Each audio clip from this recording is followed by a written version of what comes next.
What's up? First ever hat roundtable Badlands video podcast. We are releasing this right before the league year, where we're all going to give a couple not outlandish, but stronger take than usual predictions for what's going to happen this Jets offseason. This is going to release initially to just the 100 people who got our Badlands rope hat. Shout to Paul for literally being a one-man merch store and cranking all those out. And then for everyone in War Room, you'll get this by about 72 hours after the initial drop. And don't worry if you didn't like hats. We're eventually going to release quarter zips and other clothes and apparel. That listen, the rope hat doesn't fit my head perfectly. Looks great on Connor. Looks great on Paul. Looks great on everyone else. For me, I have to wait for the quarter zip or something else in my 37-year-old age. Anyway, I don't want to rant here. We got Connor, we got Meegs, we got Will, we got Paul. CR and I have been recording for about 4 hours, so I'm going to start with him. Now, Connor, I don't want politically correct, measured, sensible, logical. Is the big one. Yeah. I want like as hot of a take as you could give within the spectrum of reason. What is going to happen? And this could include the draft. So however many days that is from today, it's like 50 days. What's going to happen the next 60 days to the New York Jets roster? What is going to play out in sort of like your widest variance staying tethered to reality? The floor is yours. So I'll tie it together and say that they shockingly do enough in free agency on the offensive line where they sign 3 guys that you could argue can start, right? And this is not saying Carter Warren is penciled into one of the 5 spots because that does not count. I'm rooting for his development. I hope he could be their swing guy, and I believe in that. But they'll do enough in free agency on the offensive line that you can write out a legit starting 5 when you add in Tittman and AVT, that the discourse around the 10th overall pick will be much more interesting after free agency, that you could soundly argue that they could take Bowers, Rome Odunze, if you're a real sicko, Dallas Turner, Jared Verse after they lose Bryce Huff in free agency. I know nobody's going to be doing that. Or a trade out opportunity as well. I think that now will all 3 of those offensive line signings be high end guys, or like Tyron Smith, Mike Onwenu, and Kevin Dotson? Absolutely not. There's no way. But I think 2 of the 3 will be penciled in as no brainer starters, and maybe a third guy that you can argue him combined with a round 3 or 4 depth pick can get you by. That pick number 10 becomes a lot more interesting for all of us, rather than just assuming it's the best tackle on the board for the Jets. Is that hot enough? It's pretty. Joe Douglas, So 3 capable offensive linemen. Yeah, that's a lot. Yeah. They got a lot of work to do in that scenario. That's pretty hot. I mean, I'm not going to – if Joe Douglas could sign 3 capable starting offensive linemen in one offseason, I would be ecstatic. And look, there's actually enough guys out there where it can be done. We'll see, man. I hope they have some more variance potential with the 10th overall pick, just because being so locked into a tackle, it's dangerous. That happened last year, and we saw what happened, and they could say whatever they want. They were caught completely flat-footed and couldn't get out of the pick, and here we are with a long-winded reason to probably let Bryce Huff walk. But hopefully by the time this releases... One more. All right, let's hit it. Since we're convinced that the backup quarterback is either Jacoby Brissett or Ryan Tannehill, it won't be. It'll be somebody else. It's going to be like Heineke or something like that. I don't know. I won't go down that road. Joe Flacco could be coming back. I won't let the dream die. I heard he might go to the Patriots, actually. That was the last rumor I heard. They're going for Flacco or Brissett as a bridge quarterback, which... Okay. We'll see. All right, CR, your watch has ended. We have about 41 emergency pods to hopefully record next week. The long-awaited Aaron Brewer emergency pod. Yep. That needs to we drop. will do it just because we've joked about it. Yes. Time to hibernate. That's it. All right, Paul, I'm going to throw it to you next. Other guys host, coming off the first merch drop. What is your big dream Jets offseason look like? I'm going to untether myself from reality. I know you said to stay close, but I'm going to go ahead and cut it loose. And I don't know if this is necessarily a dream, but would I like it? Yeah, I would like it. And I'm going to agree with Connor's last point there that the back quarterback is not Brissett, and it's not one of the ones we think about. And I'm going to go Sammy D coming home. The prince that was promised returns, and we all get back to business before everything went wild with COVID. And we can kind of, there's been there were some weird stories that were probably not true that came out at the end of last season and a little bit at the beginning of the offseason about, well, we never really wanted Zach Wilson in the first place. None of that is true. We know kind of where everybody was at when it was happening, but it would be funny. You could throw a lot of different adjectives on what it would be for him to come back and kind of take on that role that everybody thought Zach Wilson was going to do, which is study under Aaron Rodgers and then eventually become the franchise quarterback. So, Sam was a guy that I really loved when he was here. I wanted it to succeed. I felt like he did everything right. And then he was kind of cast aside before it was over, in my opinion, right? And so he's kind of floated around the league and done nothing, and he's a serviceable backup, which is what we need. So if we take away all the future-looking stuff and just say, can we go out and get a serviceable backup? He is one. Do I think it's really going to happen? Probably not. Is it tethered to reality? Probably not. But if we're asking for a crazy take, that's the one I got for you. It would be such a fun and funny story if that actually happened. Like, if you put the history aside, like, he's kind of like exactly the kind of player they should sign. I don't think he would come back here for like a multitude of reasons. And he'll have plenty of other opportunities, I'm sure, in other places. But it would be a fun one because honestly, if they don't get Brissett or Minshew or Tannehill, which there's certainly a world that this happens, like, is it Tyrod? Is it Heineke? Is it like Case Keenum? I shudder to start thinking about what some of these other options could end up being. Is it Russell Wilson? Was Tannenbaum onto something all along? I don't know. And I worry about, I know, and again, I don't know what they're pre-leaking out to the beat, but the beat hasn't been very bullish on the Jets being aggressive on day one of free agency, particularly a backup quarterback. So let's see how that plays out or how they're going to, I mean, it just feels like off of Woody's commentary of calling Zach Wilson, what I always call him, a dented traffic cone, except to the entire league in front of him, that like, it feels like a mandate in that building to put like a functional human being as like the backup quarterback and whatever they're going to do there. But I don't know. This team can surprise me at times. I'll back off it a little bit, and I'll say that of the big board that we posted, 10% of that big board are former Jets. So I will say somebody's coming back. I don't know who it is, but somebody's coming back. You could build quite an offensive line. In some ways, like Fance out there, Chuma, Doga. I think Morgan Moses might be a free. There's just like a lot of ex-Jets who are randomly like available this offseason. Braxton Berrios too, but don't come back. Someone was just tweeting me the Vikings game and the drop and gave me bad PTSD. All right, Will, I know you're pissed that Paul just took your Darnold take. No, dude, I loved it. You're gonna have to come up with something else now for your hot take. And look, anything you say, I'm gonna assume is based off a nugget you heard at Combine. So you got to tread lightly here. Yeah, we're gonna tread lightly. So I'm gonna go Sam Darnold. Well, I was gonna go Sam Darnold will go 8-9 with the Vikings as a starter this year, and Justin Jefferson will have 198 targets. Half will be picks, half won't. They'll be really fun. Jordan Addison to Sammy D 3 times next year. I'll be like, see, this is what it could have been. That said, I'm gonna go. I'll go 2 hot takes just to, of course, can't do it, traditionally. One, I'll say the Jets extend Conklin 2 for 20 and Michael Carter 3 for 22, 23 in the springtime, freeing up kind of that training camp level cap room to kind of push some money down the road. And Aaron Jones gets post June 1 cut by the Packers after refusing a pay cut. And we go down the same road with a much better player during camp. So not really. It would be really awesome if they extended Conklin to Michael Carter and signed Aaron Jones. Like, I'd be down for that. I think anyone complaining about that would just be kind of wanting to be negative at that point. So I'm going to go, that's one semi-hot take, semi-pretty based in reality of numbers and guys that want to be extended and probably should be based on where they are to push their numbers down the line. My other hot take is it's not, I guess it's hot. I joked about it with Meegs.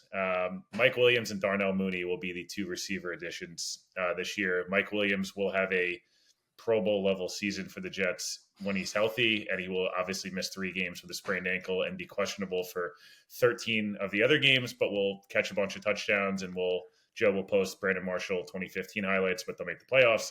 Darnell Mooney will be really cool at some weeks, and other weeks you're like, why is this dude on the roster?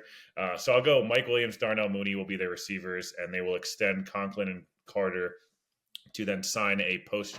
I'll go Aaron Jones, but it could be some random veteran during camp where they have randomly now $8 million in cap space to use based on those extensions. So I'll be happy, but I guess I'll just go Aaron Jones because I know there's no way he's taking a pay cut to help them, and he's not getting paid $17 million either. Okay. Listen, if they get Aaron Jones, Mike Williams, and Mooney, I kind of like that. Let's see what happens on the offensive line, but I kind of like that. I'm not going to complain too much. They're definitely going to add some like name veteran running back at some point. Like I know that's coming, and hopefully they learn from the Dalvin Cook situation. I'm saying that they'll probably sign like Madison like over the summer or something at the last second. But man, receiver, we talked a lot about this on War Room and Pod, which we just recorded, and I'm getting like Ridley off the market quickly anxiety, and then it's like I guess all of our eggs are like in the Mike Williams and Mooney basket, and then it starts getting real grim after that. That Calvin Ridley 5 for 100 wild overpay by the Cardinals, and then he's going to purgatory. He's getting the Christian Kirk contract. Getting hit so hard. Like it will be half a second into free agency. That and like Onwenu to the Panthers, like bang bang done. Okay, those two are gone. We're on to the next people. Meegs will be just having some of the most ridiculous tweets that have ever surfaced that day. Speaking of Meegs, I don't want to push you in either direction, but it might be okay for you to take a dark turn here if you want to make some more grim predictions for the offseason and crush some Jet fans' hopes here if you'd like to. Oh, don't tempt me. Don't tempt me. No, I'm keeping it a little light, keep it a little optimistic today. I think the Jets have been linked with like 10 different receivers, and I'm going to pick one that I don't think I've seen yet. I think the Steelers are going to trade Deontay Johnson this offseason. I think that thing's kind of soured. He's really like suffered because of how bad their quarterback play is. And I think the Jets are going to trade pick 73 for Deontay, and then they're going to trade back from 10 to try to recoup those assets on day one of the draft. So that's what I think. That's the receiver that is be a nice compliment to Garrett Wilson. Is a veteran, so Rodgers doesn't have to deal with the learning curve and everything. He actually reminded me a lot of like young Devontae when he was coming out of Toledo, and like how Devontae like was always open but never like caught the ball like his first 3 years in the league, and how like Rodgers developed that relationship. And I think he's going to see a very similar player in Deontay Johnson. So that's my big wide receiver move. But since everyone's giving their backup quarterback prediction, it's going to be Jimmy. Like, when was the last time the Jets had a celebrity relationship? Like Mark Sanchez and Heated Panettiere? Give me some page 6 articles about Jimmy out in New York City. Like, we need some positive vibes on this team. I could see Jimmy and Rodgers like competing for girls in New York. Like exactly, it's not the most far-fetched thing. And he's only got the 2-game suspension. And the amount of time we talked about Jimmy last offseason, like he's just kind of like flying under the radar. But like, yes, that could absolutely be the backup quarterback, and it'll cost like $2 million. Like it's actually not going to kill their cap at all. You can already see courtside at a Knicks game, Jimmy, Rodgers, Lazard with the soccer ball, and like AVT and like 3 other Jets like bouncing around these situations. Also Chaz Surratt just sitting there with no idea why he's there. My last prediction is that Alan Lazard is going to do a World Cup ad, and we're all going to hate it. Oh my! No one's gonna hate it more than they hated the Sala Colgate commercial. Yeah, it can't be worse. It can't be worse than the toothpaste commercial, which literally aired for the first time after the Fail Mary. Like the worst time commercial ever. Getting bad PTSD here. All right, I stupidly set myself up to go last, which leaves me like not a ton of wiggle room to come up with stuff you guys haven't mentioned. I'm gonna say that the Devontae trade is not completely dead. And that as we get a little deeper into the offseason and he gets a little more clarity on like what kind of team the Raiders are going to be, that conversations end up kicking back up after the Jets basically blow their load. And I can say that because this is a video, blow their load in free agency on like offensive linemen and don't have any money or like maneuverability left to the receiver position. So like, all they do at receiver is add like Kendrick Bourne, and that's it. And everyone's like, oh my God, like their receivers are going to be Garrett, Kendrick Bourne, and Garrett Wilson because they spent a ton of money on like Robert Hunt and Jonah Williams. And those are like their 2 new offensive linemen. And like they they shored up backup quarterback with like Tyrod Taylor or something. And like, then all of a sudden, like right around the draft, the Devontae trade just kind of like swoops in and happens. And it's like a 2025 pick, like let's call it a 2025 first, and then like another conditional middle round pick. And the Jets are just like, F it, we have to go all in. They use the 10th overall pick on whatever tackle that they have left as the highest rated player. Let's say it ends up being Fuaga. I do think AVT is playing tackle. That's not my hot take. I just think he's going to play tackle. But the Devontae trade, which no one talks about anymore, which was the longest rumored thing for the Jets, comes back to life. And he ends up being the other starting receiver opposite of Garrett Wilson. And it's awesome for a year. And then something happens that makes it not more awesome beyond that, whether he just gets old fast or he gets hurt or Rodgers gets hurt. But we get one awesome year of those two guys. I'm just like, I'm ready to be very underwhelmed with what they do at receiver, but pleasantly surprised at what they're able to do on the offensive line. That's kind of how I think it's going to play out. They're certainly not going to be able to nail both. I could be wrong. Maybe I'm wrong. And I'm definitely not expecting Bryce Huff back. And I'm curious to see who ends up paying him and how much they end up paying him. Will, give me what's Bryce Huff's contract and what team signs him? I will, just to follow up, it's semi-hot take, semi-realistic. I'll go Tyron Smith, Connor Williams are their two biggest offseason, like all O-lineman guys. And everyone's like, one more guy here, and like we kind of might be cooking. Bryce Huff, I'll go Washington gives him the base of the contract's really 3 for $51. It'll probably be structured in some ballooned up number in year 4 that is kind of irrelevant. Maybe they'll say 4 for $75, and we're all like, oh, you know what? I probably wouldn't have done that, or 4 for $80, whatever it is. But I think it'll be 3 for $51. The Commanders, sorry, not the Redskins. The Commanders will pay him, and he'll kind of play he's not Micah Parsons. Just I'm not saying he's Micah Parsons, but he will play the role that Dan Quinn kind of set up, where Micah could just speed rush 50 times a game, and he'll probably have 17 or 18 sacks next year on a pretty crappy Commanders team that's not that great, and it'll go right back to losing. But unfortunately, I think 80% he's probably gone, maybe 85%. I think the NFC East, it's going to be one of those 4 teams, and it's not going to be Dallas because they have to pay top dollar for like 4 different positions. So I'll go, it's probably Washington, but it might be Giants or Eagles if this trade Reddick. Like I can so see him going to the Eagles, and like we're all like, dude, we watched this guy in prime time 7 straight times. He's 25. How did this happen? Anywhere but the Giants pretty much would be okay, I guess. Okay. Before we wrap, we'll go rapid fire. Someone asks you tomorrow what the Jets record's going to be next year. What's your answer? We'll go Paul, Meegs, Will. 9-8. Yeah, 9-8. I was struggling for the unmute button there. 9-8. I think it's going to be a slog next season, one way or the other.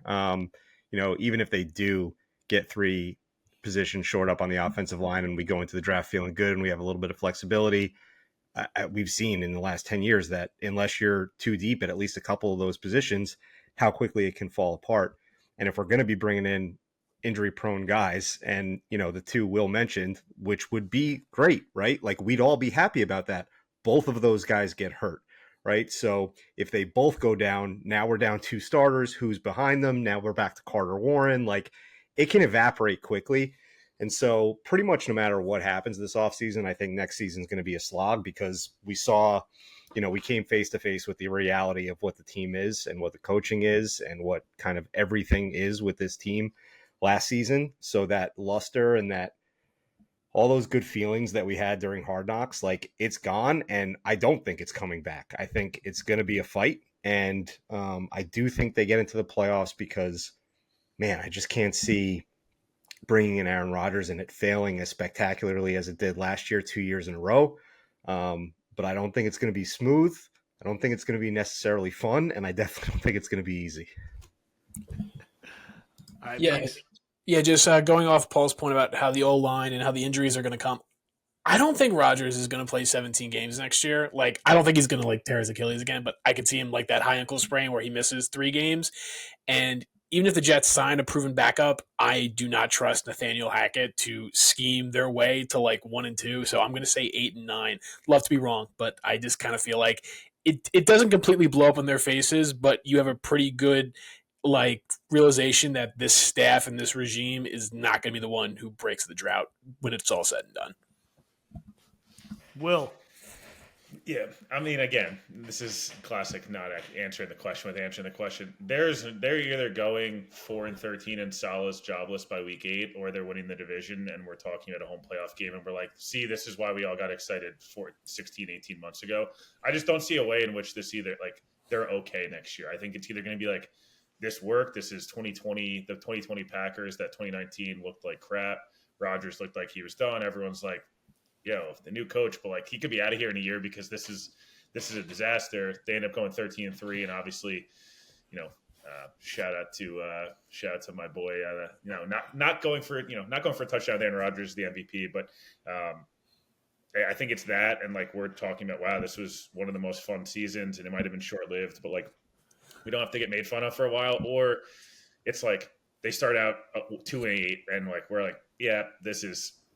Blow it all up. Like we're drafting Quinn Ewers, and we're like, this is the worst thing that's ever happened. This is even worse than Zach Wilson. So I'll go 12-5 to like change up the vibes, but there is also a real chance that it's like the Patriots are somehow beating us again with like Jaden Daniels or Drake May. It's like, it's not fun. Nasty work. All right. I'll close by saying, I'm going to say that they go 10-7, which is a boring answer. And it's kind of like in the middle of what everything said. I think they're just going to be, I think Rodgers plays like 15 games. I think they luck their way into like winning at least one game while he's gone, kind of like they lucked into a Zach Wilson win, or a couple wins this year. And like, they're just like pretty good from start to finish. They're like the 6th seed in the AFC. They're like 4-point underdogs wild card weekend, and they lose like 27-17. And like when it's all said and done, like, I think the Jets still fire Saleh and Douglas after that season, and Rodgers stays on, and they hire like McCarthy fresh off of being fired from Dallas, or they hire like some offensive coach with some type of Rodgers tie. And he's like, I'm enthused by the progress of this team. Like I got 2 more years left in me. And then he plays like 5 games the following year and has like the last injury of his career. That's it. Did we see, by the way, did anyone talk about the fact that he said he might play 4 more years the other day? Yeah, dude, Rodgers is on the MetLife turf. What is going on? Let's every interview he gets hired. Does he get an extension this? Are we getting another extension this offseason? Like it'd be 3 in the last 5. Just give me 1 full season, and then I'll worry about 4. Is what I will say to wrap our first ever hat roundtable. Thank you, fellas. Everyone. Thank you, everyone, for buying our first ever Badlands rope hat. None of us are wearing them because we shipped them all out. They're all gone. They all disappeared so quickly. And if you're in War Room and you're seeing this after a few days, stay tuned for the next merch drop. And thank you for following. Talk to everyone soon.